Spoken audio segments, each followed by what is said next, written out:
Hello മക്കളെ, അപ്പൊ നമ്മൾ റീപ്രൊഡക്റ്റീവ് ഹെൽത്ത് എന്ന് പറയുന്ന ചാപ്റ്റർ ആയിരുന്നു പഠിച്ചുകൊണ്ടിരുന്നത്. അപ്പൊ നമ്മൾ ഓൾമോസ്റ്റ് ഈ ചാപ്റ്റർ എല്ലാം ഫിനിഷ് ചെയ്ത് കഴിഞ്ഞു അല്ലെ. റീപ്രൊഡക്ഷൻ എങ്ങനെ ഉണ്ടായി, എങ്ങനെ നമ്മൾ ചൈൽഡ് ബേബി ബർത്തിനെ പറ്റി പറഞ്ഞു, എങ്ങനെയാണ് ബോഡിയിൽ എന്തൊക്കെ ചേഞ്ചസ് നടക്കുന്നുണ്ട് പ്രഗ്നൻസി പീരീഡിൽ, അല്ലെങ്കിൽ ഡെലിവറി കഴിഞ്ഞു കഴിഞ്ഞാൽ എന്തൊക്കെ കാര്യങ്ങൾ ശ്രദ്ധിക്കണം, അതുപോലെ തന്നെ ഇൻഫെർട്ടിലിറ്റിയെ പറ്റിയും കോൺട്രാസെപ്റ്റീവ് മെത്തേഡ്സിനെ പറ്റിയിട്ട് നമ്മൾ ഡീറ്റെയിൽ ആയിട്ട് തന്നെ ഡിസ്കസ് ചെയ്തു. ഇനി നമ്മൾ നോക്കാൻ പോകുന്നത്, ഞാൻ ഒത്തിരി വട്ടം നമ്മൾ പഠിക്കുന്നതിന്റെ ഇടയിൽ പറഞ്ഞുകൊണ്ടിരുന്ന വേർഡാണ്, that is sexually transmitted infections or STIs. ചാപ്റ്ററിന്റെ ഇൻട്രൊഡക്ഷൻ പോർഷനിൽ ഞാൻ പറഞ്ഞിട്ടുണ്ടായിരുന്നു എന്താണ് STIs എന്നല്ലേ.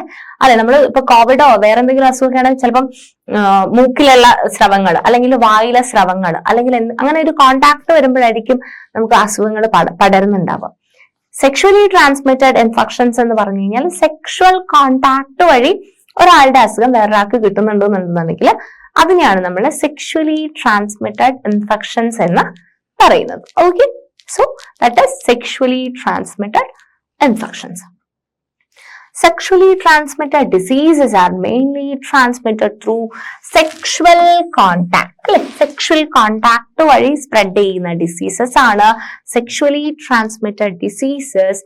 These diseases are caused by bacteria, virus, fungi or parasites. അപ്പം STIs എങ്ങനെയാ സ്പ്രെഡ് ചെയ്യുന്നത്? വയ ബാക്ടീരിയ വഴിയായിരിക്കും, ചിലപ്പോൾ വൈറസ് വഴിയായിരിക്കും, ഫംഗസ് വഴിയായിരിക്കും അല്ലെ. അങ്ങനെ ഒത്തിരി മോഡ് ഓഫ് സ്പ്രെഡ് ഉണ്ട്. Most common STIs are AIDS, chlamydiasis, gonorrhea, syphilis, genital herpes, human papilloma virus അല്ലെങ്കിൽ HPV എന്ന് പറയും, hepatitis B infection, trichomoniasis and candidiasis. അപ്പം ഇത്തരം ഡിസീസസ് എല്ലാം സെക്ഷുവലി സ്പ്രെഡ് ചെയ്യുന്ന ഡിസീസസ് ആണ് അല്ലെ. എയ്ഡ്സ് വേറെയും മോഡ് ഓഫ് ട്രാൻസ്മിഷൻ ഉണ്ട്, ബ്ലഡ് ട്രാൻസ്മിഷൻ ഒക്കെ ഉണ്ട്, എങ്കിലും എയ്ഡ്സ് സെക്ഷുവലി ട്രാൻസ്മിറ്റ് ചെയ്യുന്ന അല്ലെ. എയ്ഡ്സ് ഒരു സെക്ഷുവലി ട്രാൻസ്മിറ്റിംഗ് ഡിസീസ് ആണ്. ക്ലാമിഡിയാസിസ് ഉണ്ട്, gonorrhoea, syphilis, genital herpes, human papilloma virus infection, hepatitis B, trichomoniasis and candidiasis. Candidiasis fungal infection ആണ്. Vaccinations against HPV and hepatitis B infections are available. HPV ക്ക് against ആയിട്ടുള്ള vaccine, ഹെപ്പറ്റൈറ്റിസിന് against ആയിട്ടുള്ള vaccine available ആണ്. Okay. In addition, ensuring genital hygiene and seeking immediate medical attention if symptoms occur can help preventing long-term consequences and reducing transmission. അല്ലെ, അപ്പൊ നമുക്ക് എന്തെങ്കിലും ഒരു symptom ഉണ്ടായി കഴിഞ്ഞു കഴിഞ്ഞാൽ നമുക്ക് മെഡിക്കൽ സെറ്റപ്പ് ഉണ്ട് അല്ലെ.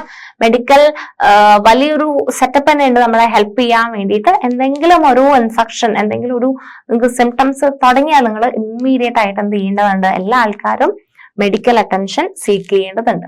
അത് അതിന്റെ ലോങ് ടേം കോൺസിക്വൻസിനെ പ്രിവെന്റ് ചെയ്യാൻ വേണ്ടി ഹെൽപ്പ് ചെയ്യും അല്ലെ. നിങ്ങൾ ഇങ്ങനത്തെ കാര്യങ്ങളിലൊക്കെ എന്ത് ചെയ്യും? മിണ്ടാതിരിക്കും. എന്തെങ്കിലുമൊക്കെ അസുഖങ്ങൾ ഉണ്ടായാൽ മിണ്ടാതിരിക്കും, കാണിച്ചാൽ മോശമല്ലേ എന്ന് വിചാരിച്ചിട്ട്. പക്ഷെ കാണിച്ചിട്ടില്ല എന്നുണ്ടെങ്കിൽ ഇതൊരിക്കലും തന്നെ ഇത് റിസോൾവ് ആവത്തില്ല അല്ലെ. അത് ഡേ ബൈ ഡേ ഇത് കോംപ്ലിക്കേറ്റഡ് ആയിക്കൊണ്ടേയിരിക്കും. അപ്പം ബെറ്റർ എന്ന് പറയുന്നത് ജസ്റ്റ് സ്റ്റാർട്ടിങ്ങിൽ തന്നെ പോയിട്ട് നമ്മൾ മെഡിക്കൽ അഡ്വൈസ് ചോദിക്കുന്നതാണ്. സോ പിക്ചർ നോക്കിക്കേ നിങ്ങൾ, HIV അല്ലെ, ഹ്യൂമൻ ഇമ്മ്യൂണോ ഡെഫിഷ്യൻസി വൈറസ്, ഗോണോകോക്കൈ, ട്രിപ്പോളിമ പല്ലിഡം എന്ന് പറയുന്ന രോഗങ്ങൾ പരത്തുന്ന ജീവികൾ അല്ലെ. HPV infection and cervical cancer. HPV എന്ന് പറഞ്ഞു കഴിഞ്ഞാൽ human papilloma virus infection is one among the most common sexually transmitted diseases. STIs വളരെ ഫേമസ് ആയിട്ടുള്ളതാണ് HPV എന്ന് പറയുന്നത്. This is a type of virus that causes genital warts. Genital warts ഉണ്ടാക്കും and various cancers including cervical cancer.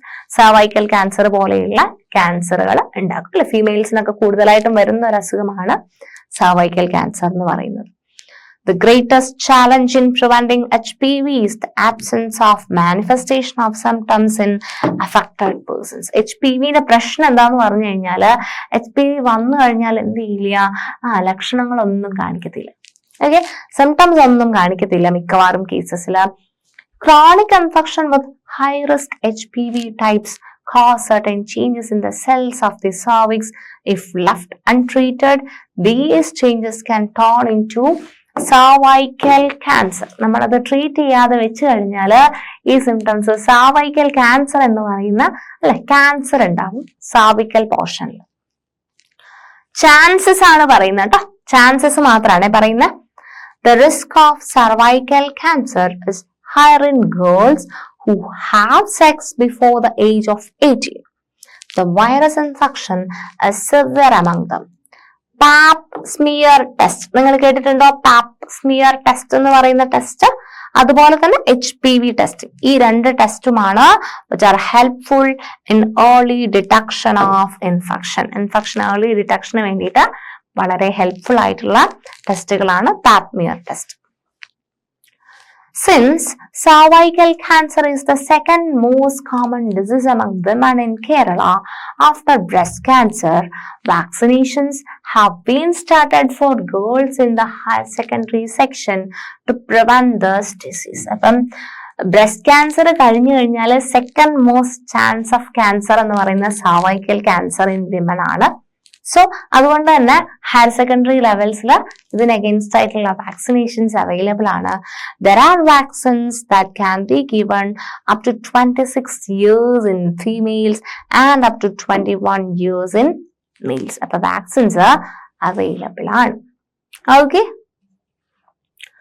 Next നമ്മൾ നോക്കാൻ പോകുന്നത് evolution of reproductive process. Evolution of reproductive process. Traces of evolution can be seen in reproduction also. Development from egg-laying organisms to mammals, which give birth and lactate their young ones, indicate the same. അല്ലെ, ഒത്തിരി changes ഉണ്ട് അല്ലെ. Development from egg laying organisms അല്ലെ. ചില ജീവികൾ എന്താ ചെയ്യുക, internal ഉള്ളിൽ ഫെർട്ടിലൈസേഷൻ നടന്നിട്ട് മുട്ട പുറത്തേക്ക് വിട്ടു അല്ലെ. മുട്ട വിരിഞ്ഞിട്ടാണ് ഇവരെ കുട്ടികൾ ഉണ്ടാവുന്നത്. മനുഷ്യന്മാർ അങ്ങനെയാണോ? മുട്ട വിരിഞ്ഞിട്ടാണോ മനുഷ്യക്കുട്ടി ഉണ്ടാവുന്നത്? അല്ല, പ്രസവിക്കും. അതൊരു ചേഞ്ച് ആണ്. This is very obvious in the evolution of vertebrates. നിങ്ങൾ നോക്കിയല്ലേ, മുട്ട വിരിയുന്നുണ്ട്, പ്രസവിക്കുന്ന ജീവികളുണ്ടല്ലേ. Fish and amphibians reproduce through external fertilization, whereas in reptiles and birds it is through internal fertilization. എന്താ മക്കളെ എക്സ്റ്റേണൽ ഫെർട്ടിലൈസേഷനും ഇന്റേണൽ ഫെർട്ടിലൈസേഷനും തമ്മിലുള്ള വ്യത്യാസം? എക്സ്റ്റേണൽ ഫെർട്ടിലൈസേഷൻ എന്താ സംഭവിക്കുക? ഇവര് സ്പേംസിനെയും പുറത്തേക്ക് വിടും, ഓവത്തിനെയും പുറത്തേക്ക് വിടും, എന്നിട്ട് ശരീരത്തിന്റെ പുറത്ത് വെച്ചിട്ടാണ് ഫെർട്ടിലൈസേഷൻ നടക്കുന്നത്.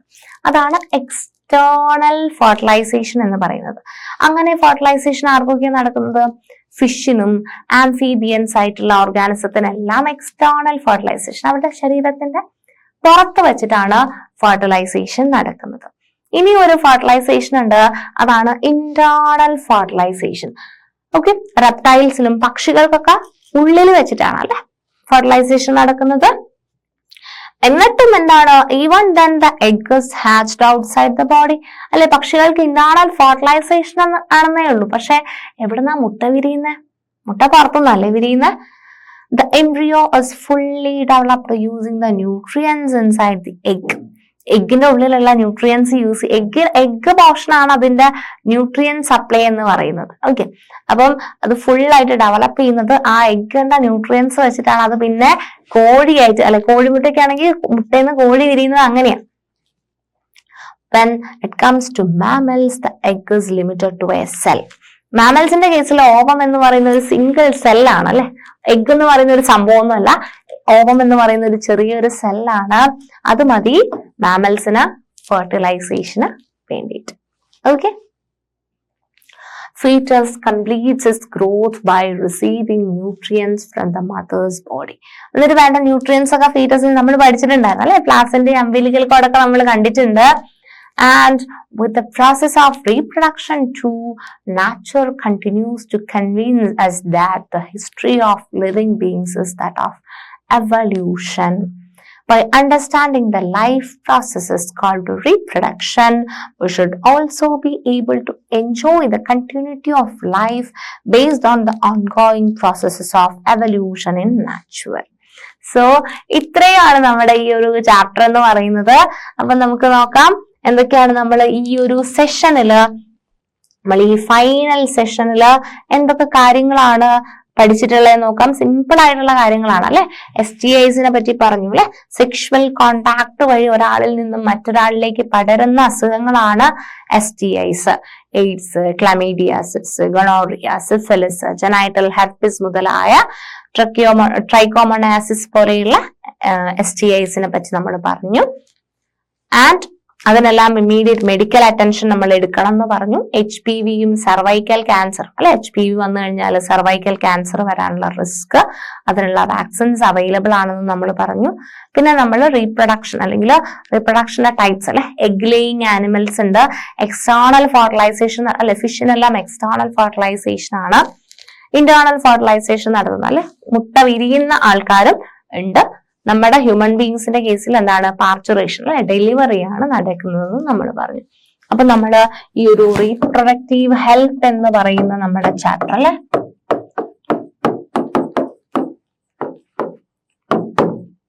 എന്തൊക്കെ പഠിച്ചു? റീപ്രൊഡക്ഷൻ എന്താന്ന് പഠിച്ചു അല്ലെ. റീപ്രൊഡക്ഷൻ എന്താന്ന് പഠിച്ചു. റീപ്രൊഡക്റ്റീവ് സിസ്റ്റം,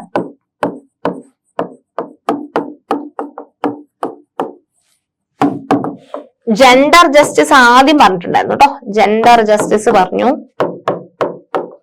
റീപ്രൊഡക്റ്റീവ് സിസ്റ്റം മെയിൽസിൻ്റെതും പഠിച്ചു, ഫീമെയിൽസിൻ്റെതും പഠിച്ചു അല്ല. പിന്നെ നമ്മള് റീപ്രൊഡക്ഷന് വേണ്ടിയിട്ട് ആന്റി നേറ്റൽ കെയർ ഒക്കെ പറഞ്ഞു. പിന്നെ ഡെലിവറിയെ പറ്റി പറഞ്ഞു അല്ലെ. ഗ്രോത്ത് ഓഫ് ബേബി ഒക്കെ പറഞ്ഞു.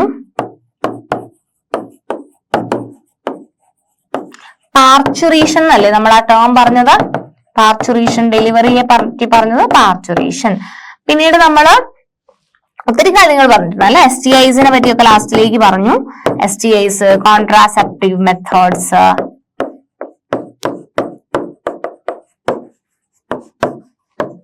ഇത്രയൊക്കെയാണ് മെയിൻ ആയിട്ട് നമ്മൾ ഈ ഒരു ചാപ്റ്ററിൽ പഠിച്ചിട്ടുണ്ട്. നിങ്ങൾക്ക് വലിയൊരു ഡിഫിക്കൽട്ടി തോന്നുന്ന ഒരു ചാപ്റ്റർ അല്ല.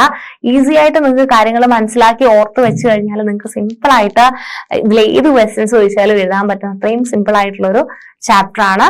എല്ലാ മക്കളും നന്നായിട്ട് പഠിക്കാം കേട്ടോ. Thank you.